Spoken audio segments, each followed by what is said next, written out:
realidades que en la mayoría de los discursos se omiten. Y es importante que espacios como este comience a elaborar lecturas que permitan esa interpretación que debe hacerse teniendo un sentido de la totalidad de esta realidad que nos rodea y que dice a través de los distintos interpretantes cuáles son las posiciones de los venezolanos al respecto. Una de las características de este espacio histórico-cultural, de este espacio antropológico llamado Venezuela, es que no contamos con espacios de discernimiento donde el tema sea lo venezolano. Hace 2 años, desde el Centro de Investigaciones, comenzamos un proyecto llamado Hacia una teoría de lo venezolano. Este es un subtítulo del libro de Mario Briceño Iragorri, un trujillano universal, llamado Hora Undécima, hacia una teoría de lo venezolano. Una teoría de lo venezolano requiere la participación de los venezolanos que contamos con una lectura hermenéutica que nos permita realmente comprender ese largo viaje cultural llamado Venezuela, por allá desde la constitución de la provincia de Venezuela, o quizás antes, cuando Cristóbal Colón firma en 1492 la capitulación de Santa Fe, el famoso descubrimiento de América, el famoso descubrimiento de Venezuela, pasa por lo que yo llamo la inauguración del libro de las contrataciones. Que este es el tema, el título de la conferencia de hoy. ¿De qué libro de contrataciones se trata? La primera contratación justamente es la que hace con los reyes de España Cristóbal Colón. Nosotros nacemos como espacio a partir de esta contratación que permite a aquel que llegue a estas tierras declarar las propiedades de los reyes. Una apropiación por parte de un país, una nación o un imperio, el Imperio Español, que a partir de 1455 comienza a disputarse con los portugueses la posesión de las tierras que deparaba la mar misteriosa, así conocido el océano Atlántico como la mar misteriosa. Figúrense ustedes que era tan misteriosa que en la mitad del viaje de Cristóbal Colón se alza la tripulación, porque en la cabeza de la tripulación, en la mentalidad de la tripulación, así como en la mentalidad del pueblo europeo, se consideraba que la tierra era plana, plana como una mesa.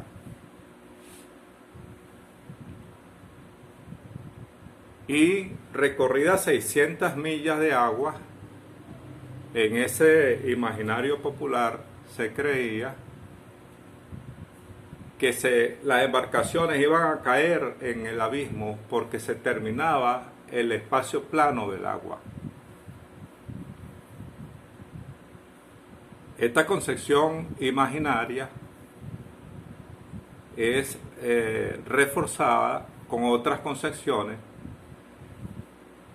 que habitan los libros que Cristóbal Colón utiliza para el famoso descubrimiento de América. El muy osado navegante sabía, por supuesto, que la tierra no era plana, que era redonda como una manzana o como una naranja. Y conocía como buen navegante las rutas de agua que abría, la ruta de navegación que abría el mar Atlántico, porque los turcos habían tomado Cabo Verde y entonces el comercio con el África no se podía desarrollar. Entonces nosotros nacemos como un espacio para la conquista comercial. Mi tesis en este seminario o en esta conferencia es que nacemos como una franquicia, como un espacio que se contrata, se firma un contrato y el otorgante provee de licencias al contratista para que se beneficie producto de la conquista territorial. Es Martín de Anglería, un cronista español, el que va a hablar de colonias, y las colonias son los tarantines que iban poniendo los españoles para ir avanzando en la conquista del territorio. Esas colonias se van a convertir después en centros urbanos, y si ustedes revisan el perimetraje de nuestras antiguas ciudades de América Latina, vamos a observar que esas ciudades tienen la cuadratura de la ciudad española. Entonces se produce una especie de traslado de la cultura imaginaria española, europea, a estas tierras, puesto que, como lo dice Briceño Guerrero en un libro que recomiendo leer, Los Tres Minotauros, José Manuel Briceño Guerrero, son los ibéricos quienes controlan la conquista, son los ibéricos quienes controlan el mundo conquistado, y este control, que lo llama paideia, entendiendo la paideia como el gran instrumento filosófico, religioso, militar, psicológico, empresarial, que va a vertir el señorío del conquistador, el imperio español, sobre estas tierras. Pero es interesante revisar, y eso es lo que hago en parte en el libro Casa Doble, que van a recibir ustedes posteriormente para prepararnos para la segunda conferencia, que será el 30 de noviembre. En ese libro reviso el sistema de contrataciones que se va a operar justamente a partir de Cristóbal Colón, que se inspira, entre otras cosas, en las crónicas de Marco Polo. Si ustedes revisan las crónicas de Cristóbal Colón, o el diario de viaje como se conoce, en la crónica que escribe Cristóbal Colón el 12 de octubre, esa crónica justamente es una reescritura de las páginas de Marco Polo. Y Colón está buscando ese Zipango, que es una isla de oro, según Marco Polo.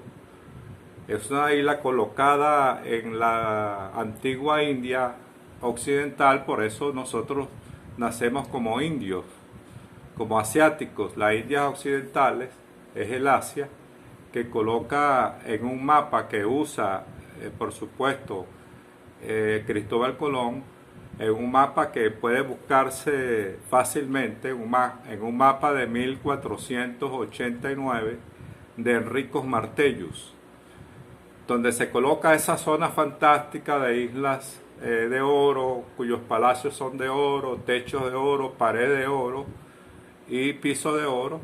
Es lo que va a desarrollar, va a generar posteriormente en Europa toda y en España y Portugal particularmente lo que se conoce como la fiebre aurífera. La fiebre por el oro. Cristóbal Colón decía que con el oro se hace tesoro y con ese tesoro se conquista el Santo Sepulcro. Entonces fíjense ustedes cómo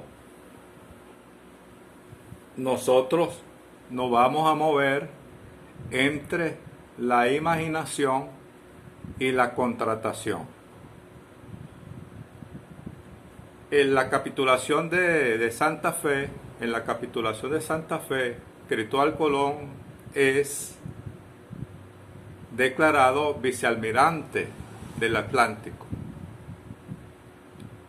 y es dueño del 10% de las porciones de oro que se consiga en ese mundo llamado Indias Occidentales, que él mismo después en el tercer viaje va a llamar el Nuevo Mundo. Esta contratación es sustituida en esta contratación de 1492. Es importante que tengamos de referencia esta fecha. En abril de 1492, los reyes católicos y Cristóbal Colón, o más bien la Casa de Contratación de Sevilla, porque el imperio tiene una gran casa de contratación, que es parte de la organización, porque la contratación nos indica que estamos frente a una empresa. Esto es importante sostenerlo en el tiempo, porque Venezuela va a ser víctima de un proceso de contrataciones hasta hoy día. Hasta hoy día es increíble cómo, por eso yo hablo del libro de las contrataciones, y es un libro que no se ve, es un libro que no conocemos, porque es el libro que escriben quienes se creen los dueños del país, de alguna u otra manera, para ofrecer al mundo, a las empresas del mundo, esta franquicia llamada Venezuela. El contrato que firma Alonso de Ojeda, que es un personaje que va a acompañar en el tercer viaje a Cristóbal Colón, en el contrato que firma Alonso de Ojeda en 1502, ese contrato va a desplazar la capitulación de Santa Fe y le va a quitar la autoridad a Cristóbal Colón como vicealmirante de Indias. Recuerden ustedes que incluso los hijos de Cristóbal Colón, Diego y Hernando de Colón, entran en litigio jurídico tribunalicio con los reyes, con España, justamente porque incumplen esta contratación. Es decir, quien contrata también incumple. Entonces es importante esta brecha que existe entre Cristóbal Colón, 1492, y revisar qué tipo de contratos, de convenios, de instrumentos, de movilizaciones se desarrollaron en este tiempo, y hasta que Alonso de Ojeda lo nombran gobernador de Coquibacoa en 1502. Esto es importante porque es esta gobernación de Coquibacoa la que va a proceder a la organización de lo que se va a conocer una de las provincias, que es la provincia de Venezuela. Venezuela nace como una provincia. Esta operación es bien interesante porque en 1528 nos vamos a encontrar con una tercera contratación, un tercer contrato de ese libro secreto de los contratos que desconocemos muchos de nosotros, la mayoría de nosotros, inclusive los propios gobernantes desconocen, los diputados, los constituyentistas, qué sé yo, desconocen ese libro de contratos. El contrato que se firma entre los reyes de España, y esto pediría que lo revisemos después en el libro Casa Doble, porque allí se ofrecen datos específicos. Yo no voy a contar el libro para que ustedes lo lean, lo compren y lo lean, pues para que podamos desarrollar este debate con mucho más elementos. Pero a mí lo que me interesa sostener es el desarrollo en el tiempo de ese libro de contrataciones. ¿Cuál contratación ocurre en 1528? Junto a la contratación que hacen los reyes de España con Pizarro y con Hernán Cortés, se firma en 1528 una contratación especial con una empresa alemana que son los Welsares, que tienen su centro de operaciones en Hamburgo, que son los dueños del capital alemán, y los reyes, en particular Carlos I, tiene una enorme deuda con los Welsares o los Belsares, con W.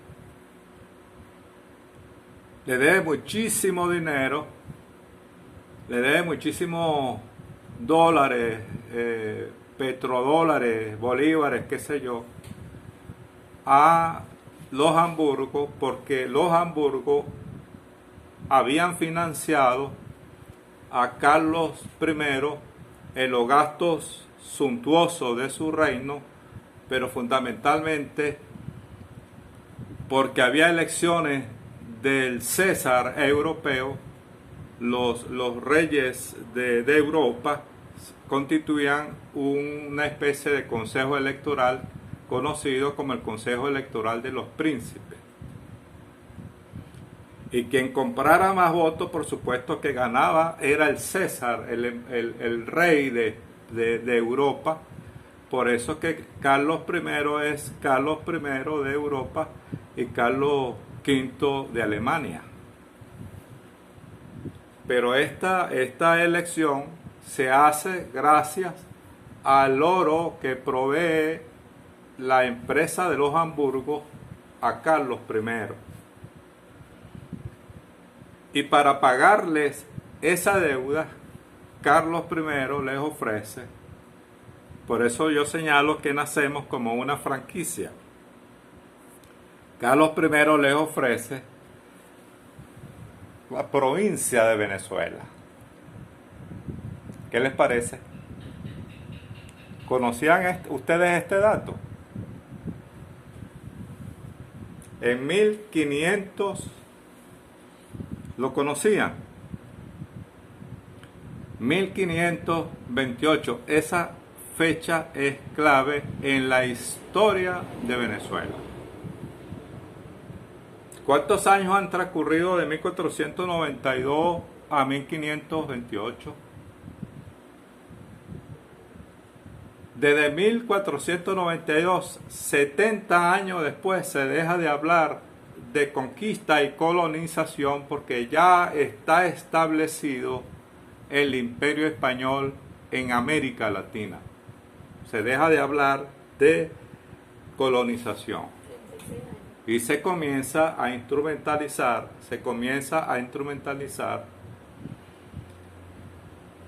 las ciudades, las universidades, las empresas, y por allí viene en camino la compañía guipuzcoana, que también va a tener un papel interesante en lo que va a ser